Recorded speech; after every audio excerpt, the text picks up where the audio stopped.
Right, okay, I'm here today at Level 3 in Swindon with the fabulous Sons of Liberty. Welcome, guys. Hello. How are you doing? It's live music. Yes. It's backing. It is. It might be a socially distanced gig, but it's live music with a live audience. Absolutely, nothing better. We're not miming tonight. Now, this is your album launch party. Yes, it is indeed, yeah. It is. And the album Aces and Eights was out last Friday. Yes. How's that been received, and what feedback have you guys got? It's just been amazing. It really has. I mean, the reviews have been overwhelming. I mean, scores 8, 9, 10 out of 10 in one case, I think. But the pre-orders were tremendous as well. So it's just been incredible from start to finish, to be honest. Overwhelming. Bit of a blur, isn't it? Yeah, it has. Yeah. I mean, from a personal point of view, I mean, I've listened to it, I've reviewed it, and the production quality on this album is phenomenal. Yeah. It's so noticeable. I know you worked with Josiah down at Momentum. Yeah. Yes. Right. So how was that as an experience? Because the guy's a genius. Oh, he's annoying. Yeah. He's so good you hate him. Yeah. He can do everything better than we can. I don't even know why we bothered. And that's true. I mean, you We know. just sent him the songs. Yeah. He's incredible. Yeah, he's got an amazing ear. Yeah. And he's just a total pro. So I think The things he was asking us to do at the time were just going, hey, Yeah. why do you? And I thought, fair enough, Just go with it. go with it. And then you listen to it and you go, that's why. Yeah, He can hear the finished product, and we're just going, well, why are we doing? I think it's difficult because you hear what you hear from yourselves. Yeah. Or how you perceive yourself. It's like when you see yourself different to how somebody else does it. And like you say, he's done so many bands, he's so good at what he does. Yeah. But I think it's an amazingly laid out album as well. It's like a proper set list. Yeah. So you've got your peaks and troughs. I think the thing that impressed me was that he allowed us to be ourselves as well. Yeah. I think a lot of times you have these ideas and you put them forward and people look at you and think, oh, I don't know. But he encouraged us to think out of the box a little bit. He embraced it. Yeah, particularly from my point of view, because I wanted to try a few weird and wonderful things, and he said, "Yeah, go on, do it." What's the worst that can happen? Yeah. Absolutely, Nobody's going to die. And it's just worked out so well. So it was really refreshing to have somebody on your side. As we call him, he's our sixth member of the band. And we never had that before. I mean, so the whole pre-production thing, the value that brought to the record, is you just cannot underestimate how much that contributed. It's finished off how it deserved to be finished off. Yeah. So you've got a package now that you can give to the world that you can be super proud of. Oh, yes. And they'll receive in the right way as well. It won't be sort of some half-assed effort. It's like, this is it. This is us. Yeah, and we got to this kind of second album. Yeah. We knew it was partly why it's called Aces and Eights, not just to tie up with one of the songs, because it was a all in. Let's put everything. Let's make this as good as we can make it. I mean, you've had 2 singles you've released from it now. Ruby Star being the latest. And so the first. Let's talk about your first single. The first video for your first single. Do we get a Damaged reputation. Yeah. I'll let you introduce We did the not song. cause a riot. Right, so for a start, whose idea was it to wear the convict outfits? Yeah, well, it was total luck, to be honest. We were looking for a venue where we could shoot a cool video, and I just hooked up with this Bridewell police station in Bristol. It's turned into an art centre now. I was going to say it was through choice you ended up at the police station. Well, it wasn't. and we looked at wedding venues, we looked at some crazy barns and farms and things, and it just, as soon as I went down there, it was kind of weird, eerie.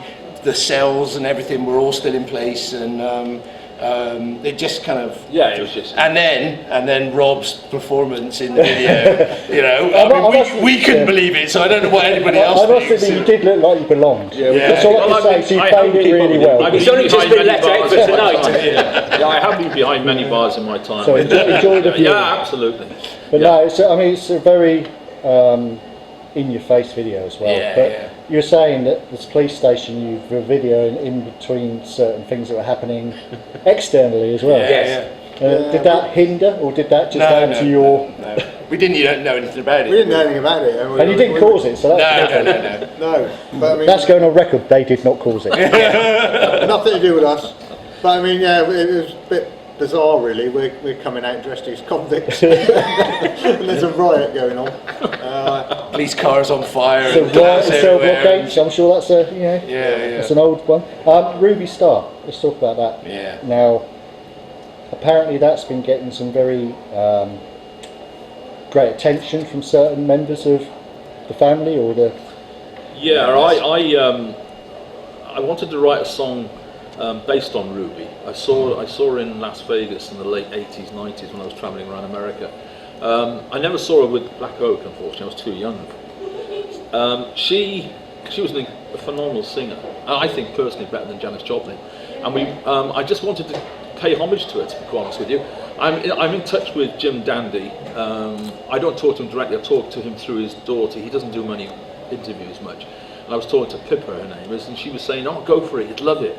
And he's come back and said he's enjoyed it. And the Ruby Star Facebook has come back and said, "We love it. Thank you very much." And a friend who used to play with her in Grey Ghost, the guitarist, he came back and said she was an amazing singer and thank you for doing it. So it's something that I had on the back burner for many, many years, and I just wanted to do something, and the boys were great with it as well, and it just suited the sound that we were creating. Something respectful and, like say, pay homage to Oh, one of your yeah, musical heroes. Yeah, absolutely. And she was somebody who died very early, and she was, I think, personally, never reached her potential. Well, you can't get a better sort of seal of approval than people that knew her personally, played with her. Oh, absolutely. You know, it was if they love what you've done, then... You know. Well, the actual pictures were taken by a guy who was 16 at the time. And we asked him for approval, and he said, she's still the best artist he ever saw live. So, and he's taken pictures of everybody. Yeah. So he said, yeah, go ahead, use the pictures. I'm more than happy to do it. Going back to the album itself, Aces and Eights, how did that come about as in the writing process? I mean, obviously with lockdown, with all this crap that we've all been going through, was it put on hold and you've had to sort of delay it, or was it something that you did before and just continued? Or? No, I mean, absolutely. We'd made a start on the first couple of songs just before the first lockdown last year. So I think I've got recordings from the studio like March the 16th or something like that, where we had the first 4 songs that came, and the songs come so literally from, 2 weeks before. Come from Freddie's riffs, and then Rob inspired to put a story to them, some lyrics and melody, and then it turns into a monster when the 5 of us kind of get together on it. So is that how it works with your songs? You all collaborate, Yeah. bring in your own. it's inspired by you know, the 2 things that Fred normally puts stuff up on Dropbox. Yeah. Rob then normally says, "Oh, riff number 14. I've got lyrics for that." Yeah. So then we go, "Okay, number 14." So we'll have a listen to it. See what And of you course, had. during lockdown, that was all we could do, was listen to it. Yeah. And work out stuff, and then once lockdown we could finally get a rehearsal, we sort of say, okay, we've got these we can work on. Okay, we'll choose the first 4 and we'll see. And so I think that was July. Yeah. So we had, and of the 4 songs, Damaged Reputation and Ruby Star were in those 4. Right. So we had those right from you've nailed them from the very start. Yeah. Kind of both of those, I think, were mostly written before we even got together, you know, the music for them, and then Rob had his lyrics already. Yeah. And during lockdown, we just sort of videoed ourselves doing stuff. I'd send something over to Rob, he'd send me a bit of him singing something, an idea, and then piece them together. And then when we could get together, you know, we kind of work them up and added everything else. I mean, being obviously an album launch show tonight, I'm assuming we're going to hear the whole album. Not all of it. Not all of it. Because I was going to say you wouldn't have had time, or would have thought. No, it's hard, isn't it? It's really hard now because although we're still quite a new band, we're a bit prolific. So you know, we had the 2 EPs, which is effectively an album. Yeah. And then the second album, which we didn't tour. Which we didn't briefly. Very much. No. So we've got too many songs basically, which is a nice problem to have. But we kind of did that a bit with Animism. We played, I think, the whole thing for a couple of shows. gigs, yeah. But you know, it's a party tonight, and we thought we still want to play a few of the Throw old some older favourites ones as well. in. Yeah. But we will be playing them all eventually, Yeah, you know, throughout the sets. Yeah, there's we none do. that you've done in the studio you think, shit, I Yeah, can't translate. we'll cycle them Yeah. around. You know, or you're thinking about the next sets. And that's one thing that we've not done. I mean, normally we would live test the songs, you know, and you know, we've played Just to gauge your reaction. exactly, yeah, before recording, and September last year. So here, we played two two songs. songs that made the album. So that was really cool. But so yeah, normally we'd have a good idea how they're going to go down live by now, but for this album, we haven't got a bloody clue, basically. have we? I've got to learn how to play them, that's all. Are you guys proud of this album? Oh, of course, God, yeah. massively. That's an understatement. yeah, Then that's the main thing. Oh, it's amazing. You know, It- if you're happy with it, yeah. then that will come across, whether it be the recordings or whether you're on stage playing songs. Yeah. You can't fake it. You can't bullshit No, people. I'll be honest with you, it's better than I thought it would be. And I'll be, you know, it sounds totally us. Yeah. And Yeah, that's why I think it's he's done added a really another- good job. Yeah, it's capturing added you. another, totally another dimension to it. These guys are having to work really hard to try and achieve the sounds they got on the album. You know, Marky, I was you know, he's playing got something some completely different to just- what I was used to. Yeah, so it's bringing another side to what we do, and I think. But was that the influence of your sixth member to say, Yeah, Oh, absolutely. yeah. do it this way? Oh, absolutely. Yeah. So It was, you pushed you out of your comfort zone, but Oh, totally. So for about 8-9 months before we actually went into the studio, I had all my bass plans, all the bass parts all worked out, and the sound. And we get into the Half of studio. that got thrown away. Go into the studio and you don't play that. Yeah. Play this bit, play it with your thumb, and keep on the E. Yeah. And I worked out all the riffs and everything for that particular song. Can't remember which one it was now. Hide Behind Your Weakness. And I was playing through this big 8x10 with a valve head linked to a guitar amplifier as well.